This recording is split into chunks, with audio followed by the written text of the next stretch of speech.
باللہ من الشیطان الرجیم بسم اللہ الرحمن الرحیم وَلَهُنَّ مِثْلُ الَّذِي عَلَيْهِنَّ بِالْمَعْرُوفِ وَلِلرِّجَالِ عَلَيْهِنَّ دَرَجَةٌ وَاللَّهُ عَزِيزٌ حَكِيمٌ۔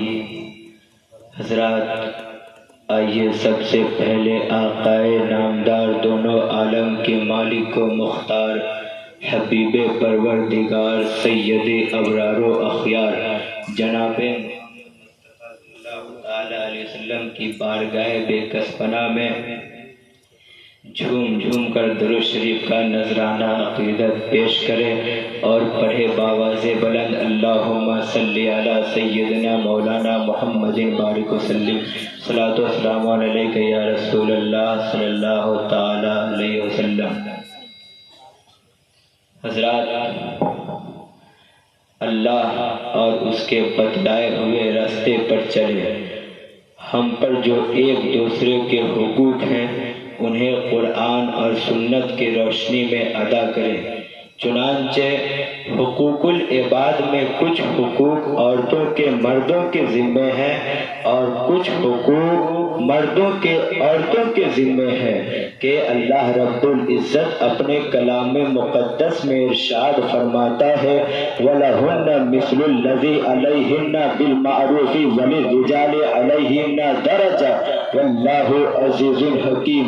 عورتوں کا حق بھی ایسا ہی ہے جیسا کہ مردوں کا حق ہے اور مردوں کو ان پر فضیلت ہے۔ اللہ تعالی غالب حکمت والا ہے۔ عورتوں کو چاہیے کہ اپنے مرد کے لیے اپنے آپ کو آراستہ کر دے تاکہ اس کا مرد اس سے خوش ہو، لیکن اپنی زیبائش غیر پر نہ ظاہر کرے، اس لیے کہ وہ اپنے شوہر کی خائن ہوگی۔ ایسی عورتوں کے بارے میں نبی اکرم صلی اللہ تعالی علیہ وسلم نے فرمایا اذا ابتهلت امرأة لغیر زوجها سود اللہ وجہها وجعل قبرها حفرة النار۔ جو عورت نامحرم کو دکھانے کے لیے اپنے دونوں آنکھوں میں سرما لگاتی ہے، اللہ تبارک و تعالی اس کے چہرے کو سیاہ کرے گا اور جہاں اس کی قبر کو جہنم کا گرہ بنائے گا۔ بصحت المجالس میں ہے کہ معراج کی رات نبی اکرم صلی اللہ تعالی علیہ وسلم نے ایک عورت کے گرہ پستانوں کے بل لٹکا ہوا دیکھا جن کے نیچے آگ جلائی جا رہی تھی۔ پوچھنے پر معلوم ہوا کہ یہ وہ عورتیں ہیں جو نامحرم کو دکھانے کے لیے سنگھار کیا کرتے تھے۔ عورتوں کو مرد کا شکر گزار ہونا چاہیے کیونکہ اس کے لیے لباس خوراک اور ہر قسم کی آسائش و سامان سے باعث مہیا کرتا ہے۔ جو عورت اپنے شوہر کی ناز پاس ہوگی اللہ تعالیٰ اس سے کبھی خوش نہیں ہوگا۔ مشکوٰۃ شریف میں ہے کہ حضور صلی اللہ تعالیٰ علیہ وسلم نے جہنم کی طرف نگاہ ڈالی تو دیکھا اور تو بہت سی عورتیں جہنم میں ہے۔ پوچھنے پر معلوم ہوا تو پتہ چلا کہ یہ وہ عورتیں ہیں جو اپنے شوہر کی ناشکری کرتے تھے۔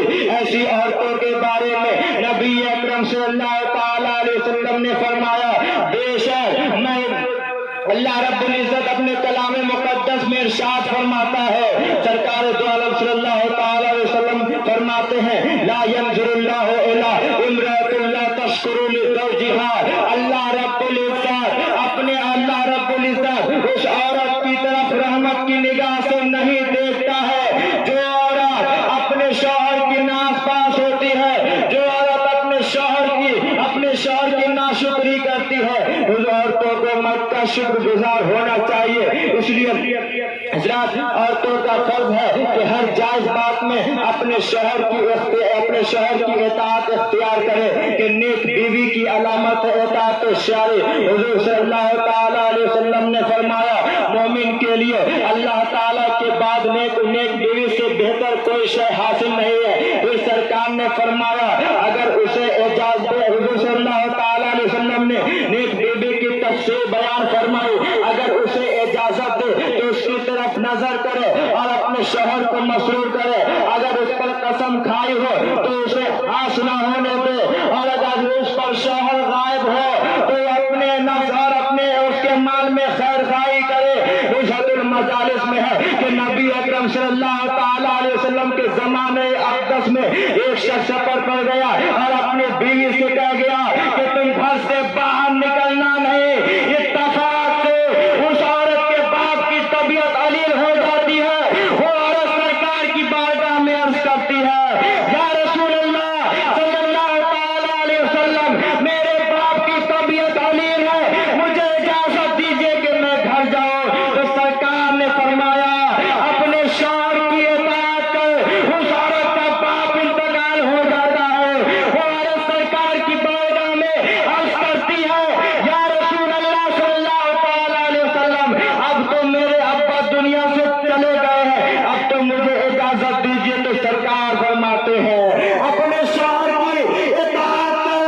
اس عورت نے اپنے شوہر کی اطاعت کی اور گھر سے باہر نہ نکلے. تو سرکار فرماتے ہیں اے عورت تم نے اپنے شوہر کی اطاعت کی, کیونکہ اطاعت کرنے کی برکت سے اللہ تعالیٰ نے تیرے باپ کی مغفرت فرما دی ہے. سبحان اللہ سبحان اللہ.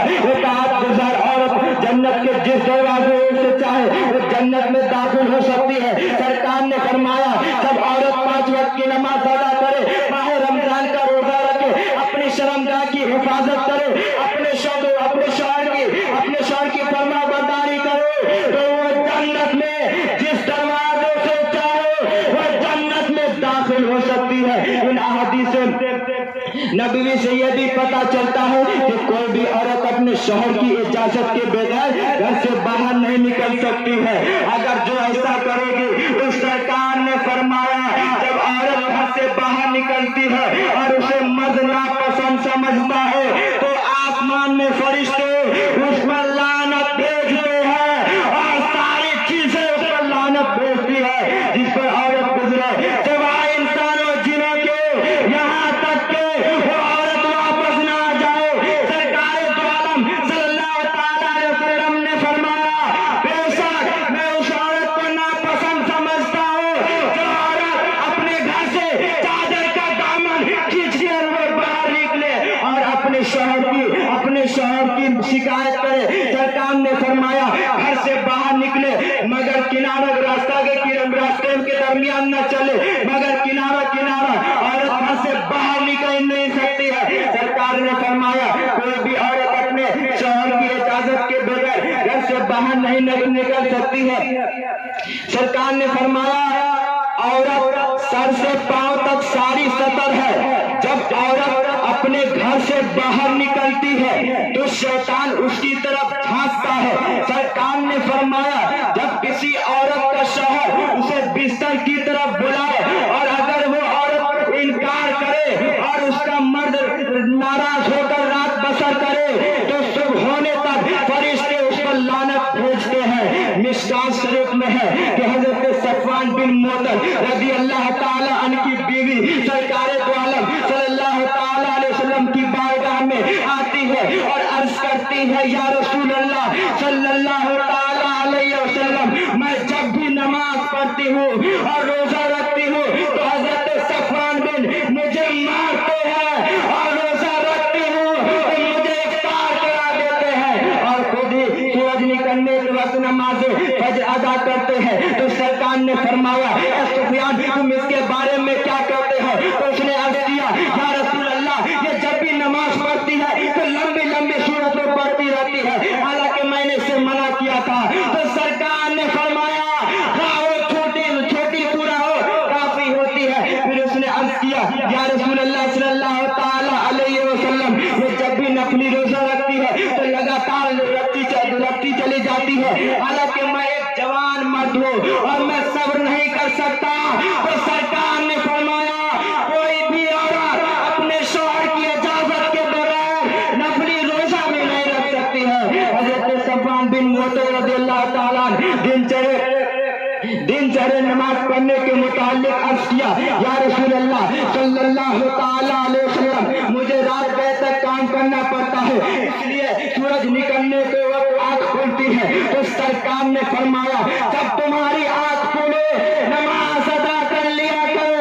حضرات اللہ تعالیٰ اور اس کے رسول نے ہمارے لیے کس قدر آسانیاں فرمائی ہے کہ کوئی بھی عورت اپنے شوہر کی اجازت کے بغیر